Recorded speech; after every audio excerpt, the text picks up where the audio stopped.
दोस्तों कैसे हो आप लोग। आई होप कि सब बढ़िया होंगे और अपनी जो तैयारी है वो कंटिन्यू कर रहे होंगे।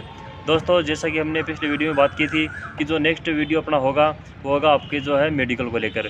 तो दोस्तों आज अपन बात करेंगे आपके जो राजस्थान पुलिस का मेडिकल होता है लास्ट में, तो उससे संबंधित जो भी मतलब जो भी कैसे क्या आपका मेडिकल होता है और कौन कौन सी वो आपके शरीर की जो प्रॉब्लम्स है जिनमें आपको पॉइंट दे सकते हैं, यानी आपको रेफ़र दे सकते हैं या फिर आपको आउट कर सकते हैं, और कौन सी प्रॉब्लम्स है जिसके लिए आपको जो है टाइम देते हैं कि हाँ इतना जो टाइम है उस टाइम में आपको जो है इलाज करवा सकते हो। मतलब पूरा हर एक चीज़ को लेकर चलेंगे कि कौन कौन सी प्रॉब्लम्स आपकी जो है बाधा उत्पन्न कर सकती है। तो दोस्तों अपने इस वीडियो को शुरू करने से पहले मैं आपको बता दूं कि आपकी जो राजस्थान पुलिस की भर्ती है वो पहले जो है 3 चरणों में होती थी, क्योंकि ये लास्ट का चरण है जो है होता है आपका जो है मेडिकल का। तो पहले जो 3 चरण होते थे, सबसे पहले एग्ज़ाम और उसके बाद जो फिजिकल और उसके बाद जो है मेडिकल। लेकिन इस बार एक चरण और बढ़ गया है आपकी जो मतलब लास्ट फाइनल मिनट से पहले आपका जो CET और जोड़ दिया है। उसके बाद में जो है फिजिकल पहले कर दिया, उसके बाद में जो एग्ज़ाम है और उसके बाद में आपका जो मेडिकल है वो वैसे को वैसे है। तो दोस्तों लास्ट में जो आपका मेडिकल होता है, आपका जब सिलेक्शन हो जाता है, मतलब आप जो पेपर आपने पास कर लिया और फिजिकल भी कर लिया, उसके बाद में जो आपका है मेडिकल के लिए आपको बुलाया जाता है। तो दोस्तों मेडिकल में कौन कौन सी जांचें होती है आपकी, क्या शरीर की वो जो ब्लड से संबंधित है, एक्सरे वगैरह है, सोनोग्राफी है, मतलब क्या क्या होता है, कौन कौन सी जांचें होती है, शरीर के कौन कौन से पार्ट्स की जांच होती है, वो सब अपन जो है चर्चा करेंगे। तो दोस्तों सबसे पहले तो आपको बता दूं कि जो आपका जो जिस ज़िले से आप भर्ती हो रहे हो, यानी कि आप अगर आप सीकर से भर्ती हो तो आपका जो मेडिकल है वो आपका जो है उसी ज़िले में होगा जहाँ से आप जो है भर्ती हो, और उस ज़िले का कोई भी जो जिला स्तर पर कोई हॉस्पिटल है उसमें या फिर अदर कोई बड़ा हॉस्पिटल है तो उसमें होगा आपका, ठीक है। तो सरकारी हॉस्पिटल में ही होता है आपका जो है मेडिकल। दोस्तों आपको बता दूं कि जो सबसे पहले तो आपका जो है ब्लड टेस्ट होता है सबसे पहले, और सबसे लास्ट में जो है वो आपके जो फिजिकली देखते हैं ना वो चीज़ सबसे लास्ट में होती है। बाकी जो जांचें हैं ना मशीनरी द्वारा जो जांचें होती है वो पहले हो जाती है आपकी।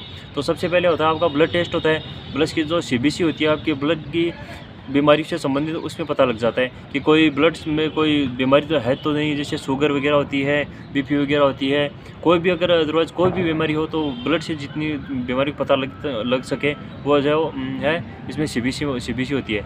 और आपका जो है यूरिन टेस्ट होता है, यूरिन से अगर रिलेटेड कोई प्रॉब्लम है तो उसमें पता लग जाता है। फिर आपकी जो है हार्ट की भी जाँच होती है, जो होती है आपकी ECG। तो ECG होती है, उसी ECG में क्या होता है जानबूझकर जो है लड़के पॉइंट खा लेते हैं। उसमें अगर प्रॉब्लम नहीं भी है ना, तो जो मेरे साथ वाले कई लड़के थे उनको प्रॉब्लम नहीं थी लेकिन फिर भी उनको जो है पॉइंट दे दिया गया था और वो रेफ़र दिया। तो वो क्या कारण होता है वो रेफ़र देने का, वो मैं आपको बिल्कुल आपको समझाता हूँ। देखिए आप अपन क्या करते हैं जब वो लेटाते हैं, मतलब वो मशीन वगैरह चिपकाते हैं हाथों पे, पैरों पे, चेस्ट पे, मतलब पूरी जगह जगह शरीर में वो चिप्सी होती है, मतलब चिप्स वो है जो शरीर में हर एक जगह लगाते हैं। और उसके बाद में आपकी जो है 2-3 मिनट तक वो है जांच चलती है। तो उस टाइम आपको क्या नहीं करना है, उस टाइम अगर आप इधर उधर देख रहे हो, आप अगर बोल रहे हो, सांस अगर तेज़ी से ले रहे हो या हिल डुल रहे हो, मतलब हाथ हिला रहे हो या पैर हिला रहे हो, तो उससे क्या है उससे बहुत फ़र्क पड़ता है। आपको लगता है माइनर सा है कि हाथ हिला रहा हूँ, पैर हिला रहा हूँ, लेकिन उससे बहुत फ़र्क पड़ता है। उससे क्या है वो आपकी जो हार्ट बीट वगैरह है वो थोड़ी सी क्या है ज़्यादा आ जाती है। तो वो अगर आपको बिल्कुल भी नहीं करना, आपको बिल्कुल नॉर्मली धीरे धीरे सांस लेते रहना है, बिल्कुल नॉर्मली, क्योंकि उसमें जो है बार रेफ़र दे देते हैं। उसके बाद जो जिला स्तर पर या फिर और अदर कोई बड़ा हॉस्पिटल होता है उसमें उसको जो है रेफ़र कर दिया जाता है। फिर वहाँ से उसको रेफ़र तुड़वाना पड़ता है और वहाँ पर अगर प्रॉब्लम आती है तो फिर आगे जो है आगे कार्रवाई होती है, ठीक है दोस्तों। सबसे पहले आपका ब्लड का टेस्ट हो गया, उसके बाद यूरिन टेस्ट हो गया, उसके बाद आपकी ECG हो गई, और उसके बाद में जो आपका है एक्सरे भी होता है। आपका जो चेस्ट का जो है एक्सरे होता है कि चेस्ट से संबंधित कोई प्रॉब्लम तो नहीं है, जो है कोई भी प्रॉब्लम हो तो वो है, अगर चेस्ट से संबंधित अगर कोई प्रॉब्लम हो तो वो जो है एक्सरे में आ जाती है, ठीक है दोस्तों। और फिर पेट से संबंधित कोई भी बीमारी है तो उसके लिए सोनोग्राफी की जाती है। सोनोग्राफी में जो है आपकी जो है जो भी प्रॉब्लम्स है नहीं है वो सब कुछ जो है सोनोग्राफी में आ जाता है। नेक्स्ट है BP, आपकी BP चेक होती है। सबसे ज़्यादा मैक्सिमम में जो पॉइंट खाए थे लड़कों ने, मतलब जानबूझ कर क्या मतलब उसके जानकारी के अभाव में वो खाए थे BP में, और एक जो मैंने आपको ECG बताई थी उसमें क्या है, अगर अपन जो इतना भी मतलब गर्दन भी हिला रहे हैं, अगर हाथ भी हिला रहे हैं, तो उसमें क्या आपका BP पर जो है बहुत ज़्यादा फर्क पड़ता है। अगर आप बातचीत करें, वो आपकी मशीन यहाँ पे लगी हुई है, और अगर आप पास में खड़े कोई दोस्त से या किसी से बात भी कर रहे हो ना तो उसी का भी बहुत फ़र्क पड़ता है। तो आपको जो BP है और BP में भी वो पॉइंट दे देते हैं अगर बीपी हाई आ रही है आपकी, अगर वो नॉर्मली आ रही होगी, मतलब आप जो है एक तो प्रेशर भी होता है इस टाइम पर क्या होगा क्या नहीं होगा, तो वो प्रेशर भी होता है, उसकी वजह से जो है बीपी थोड़ी सी हाई रहती है। और फिर अपन हिल डुलते हैं तो उससे भी क्या, नॉर्मल अगर हिल डुल रहे हैं, नॉर्मल के साथ तेज़ी ले रहे हैं तो उसका जो है काफ़ी फ़र्क पड़ता है।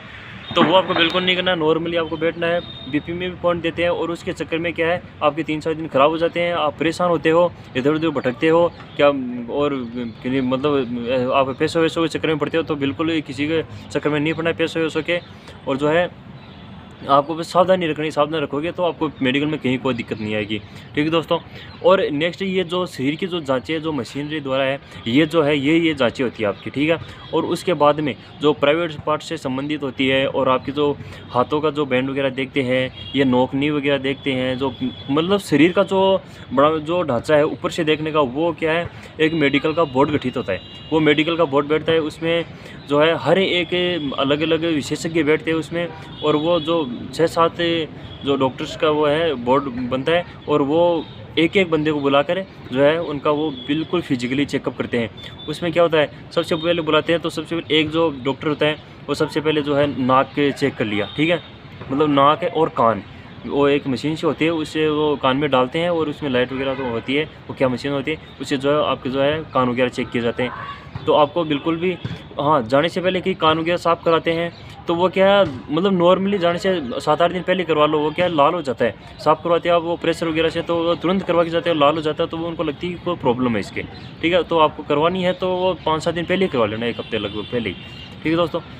और जो दांत वगैरह है, ज़्यादा अगर काले हो रखे हैं ज़्यादा ही तो करवाना है, बाकी दांत वगैरह को साफ़ करवाने की कोई ज़रूरत नहीं है आपको, ठीक है। दांत चेक करते हैं, कान चेक करते हैं, नाक वगैरह ये सब चेक करते हैं आपके, ठीक है दोस्तों। और फिर नेक्स्ट जो डॉक्टर होता है वो आपका जो हाथों का देखता है, हाथों को ऐसे सीधा करवा के हाथों का जो देखता है कि कोई बैंड वगैरह तो नहीं है, ऐसे फोल्ड वगैरह करवा के देखता है। फिर पैरों में देखते हैं, पैरों में जो है आपको नीचे से पूरे पैर मिलवाते हैं, और उसके बाद में जो गैप रहता है उसको देखते हैं, जो कि नोकनी तो नहीं है, जैसे चलते हुए किसी के घुटने आपस में टकराते हैं, तो उसके बारे में जो है वो चीज़ देखते हैं। और फिर फ्लैट फुट देखते हैं। फ्लैट फुट मतलब आपके जो मतलब पैर की तली होती है, तो उसमें जो कटाव होता है उस कटाव को देखते हैं कि जो पैर रखते हैं ना अपन, तो रखते हैं तो पैर की जो तली होती है उसमें जो कटाव होता है वो कटाव होना जरूरी होता है, वो सीधा नहीं चपटा नहीं होना चाहिए, ठीक है दोस्तों। और नेक्स्ट जो है आपके जो प्राइवेट पार्ट्स है उनको चेक करते हैं। जो डॉक्टर होता है एक अलग अलग विशेषज्ञ होते हैं, इसका अगर ये जो प्राइवेट पार्ट्स है उसका अलग को डॉक्टर होगा, वो आपको जो है मतलब एक सेपरेट एक रूम होता है, सबके सामने नहीं उतरवाते, इसमें आर्मी वगैरह में तो सबके सामने कर देते हैं, लेकिन कहीं पे अलग है, कहीं पे हर जगह का अलग अलग सिस्टम होता है। तो हमारे वहाँ पे था ना, तो अलग एक बना हुआ था केबिन सा, उस केबिन के अंदर खड़ा कर दिया, उसके बाद में जो है कपड़े उतरवाते हैं, पूरे कपड़े उतरवाते हैं, टी-शर्ट वगैरह है जो आपका वो सब बनियान वगैरह सब उतरवाते हैं, सब देखते हैं। और उसके बाद आपका लोवर है, अंडरवियर है, सब कुछ उतरवाते हैं। और जो प्राइवेट पार्ट्स हैं उसमें हर्निया वगैरह की जांच की जाती है, और जो आपके वर्षण वगैरह है उनकी सबकी जो है वो हाथ लगा के जो भी है मतलब वो डॉक्टर है तो वो अपने हिसाब से जो है सब चेकअप करते हैं, तो उनमें कोई मतलब प्रॉब्लम है या नहीं है, तो वो सब एक चीज़ें देखते हैं दोस्तों। अब ये जो चीज़ें मैंने बताई है ये बिल्कुल एग्जैक्ट यही चीज़ें चेक होती है, इसके अलावा और कुछ नहीं होता। और हाँ, एक आँख और रहेगी, आँखों के आपकी जांच होगी। आँखों में जो है, आँखों में क्या कराते हैं, आँखों में कोई मशीन लगा के नहीं देखते। आँखों में क्या है, बस ये सामने एक बोर्ड लगा हुआ होता है, सामने बोर्ड लगा हुआ होता है, और मतलब आपको ऐसे बैठा दिया तो आपके जो है पीछे एक बोर्ड होता है, उस पर जो अक्षर लिखे हुए होते हैं, और आपके सामने है एक शीशा लगा हुआ होता है। आपको शीशे में देखना है कि पीछे क्या लिखा हुआ है, ठीक है दोस्तों। वो इसी हिसाब से सेटअप किया हुआ था कि आपके देखते हुए उस शीशे में वो आपको बोर्ड दिखता है, और उसमें वो देखते हैं ऊपर एक लाइन होती है मोटे अक्षरों की, उसके बाद में एक छोटे बिल्कुल नीचे लास्ट तक होती है, तो वो ऊपर से शुरू करता है। ऊपर वाली लाइन में से 1-2 अक्षर पूछ लिए, ठीक है, और फिर नीचे वाली में पूछ लिए, फिर लास्ट तक पूछते हैं। वो 4-5 अक्षर जो पूछते हैं वो मतलब ठीक बताता है, तो वो बिल्कुल पास है। वो क्या है, एक आंख से सबसे पहले एक आंख से करवाते हैं, एक आंख को ऐसे बंद करवा लिया, और उसके बाद एक आंख से देखते हैं, फिर इस आंख को बंद करवा लेते हैं, और इस आंख को ऐसे चेकअप करते हैं। तो इस चीज़ में आपको एक विशेष तौर पे ध्यान रखना है। आप अगर आंख ऐसे बंद करवाते हैं तो इस ये जो आंख है उसको बंद नहीं करनी है बिल्कुल भी। अगर आप बंद कर लोगे, आप खुद करके देखना, अगर आप ऐसे बंद कर लोगे ना आँख को, एक बिल्कुल बंद कर लोगे और उसके बाद में ये यहाँ पे टाइम देगा नहीं, अचानक से आप खोलोगे ना तो वो क्या चीज़ धुंधली हो जाएगी। आपको बंद नहीं करना, बस ये ऐसे हथेली लगा लेनी है। बाकी आपको ये अंदर से जो आँख है वो बिल्कुल बंद नहीं करनी। इस चीज़ का बिल्कुल आप विशेष तौर पर ध्यान रखना, क्योंकि उससे क्या है फिर आपको धुंधला धुंधला दिखाई देगा, वो क्लियर नहीं दिखाई देगा। और इसमें अगर आप हिचकिचा जाओगे ना तो फिर क्या प्रॉब्लम आपको जो है हो सकती है। ठीक है दोस्तों, ये आँखों से संबंधित जो भी प्रॉब्लम्स है, अगर आपको जो चश्मा वगैरह, हाँ कई मतलब दोस्तों के कमेंट्स भी आते हैं कि सर चश्मा है तो चश्मे से कोई दिक्कत नहीं है। वहाँ पे ऐसा भी सीन था कि एक लड़की थी, उसको जो है चश्मे बिना नहीं दिख रहा था। उसको पूछा कि चश्मा लगाते हो, वो चश्मा, उसके बाद में उसको चश्मा लगवाया, चश्मा लगवाने के बाद उसको चेक कराया, वो बता दी, वो पास हो गई। तो इसमें ये प्रॉब्लम नहीं कि आपको चश्मा चढ़ा हुआ तो आपको नहीं लेंगे। चश्मा अगर चढ़ा हुआ, अगर उसका इलाज हुआ है ना, आगे आपकी जो प्रॉब्लम है उसका इलाज हो चुका है, तो उसका जो है आपको उसका उसमें निकालते नहीं, बिल्कुल भी जो है पॉइंट नहीं देते। अगर आप ये बताने में अगर असमर्थ हो रहे हो, अगर चश्मा लगाने के बाद भी असमर्थ हो, तो फिर तो वो रेफर देना बनता है। ठीक है दोस्तों, और इसी हिसाब से अगर आपको कोई और अगर प्रॉब्लम है आपके जो, हाँ यानी आपको अगर टैटू बना हुआ है, टैटू से आपको कोई प्रॉब्लम नहीं है, कोई हाथ जला हुआ है, मतलब कोई बचपन में हो जाता है, तो उससे आपको कोई प्रॉब्लम नहीं है, कोई ज़्यादा कोई खास नहीं चीज़ है, खास चीज़ नहीं है। और आपका कोई फ्रैक्चर वैक्चर हुआ है, बचपन में हो जाता है, कई बार कोई एक्सीडेंट वगैरह हुआ है, अगर कोई फ्रैक्चर वगैरह हो चुका है, अंदर कोई प्रॉब्लम है, तो कोई प्रॉब्लम नहीं। अगर आपने जो इलाज है, जो उसका प्रॉपर इलाज ले चुके हो आप, तो उसमें आपको बिल्कुल ही प्रॉब्लम नहीं है। अगर आपको कोई भी प्रॉब्लम हो तो उसका अगर आपने उस मेडिकल से पहले इलाज करवा लिया, उस मेडिकल टाइम अगर आप फिट होना तो आप फिट हो। अगर पीछे के आगे कोई प्रॉब्लम रही हो उससे कोई मतलब नहीं, उस टाइम पर आप जो है फिट दिखने चाहिए और वहाँ पे फिट होने चाहिए।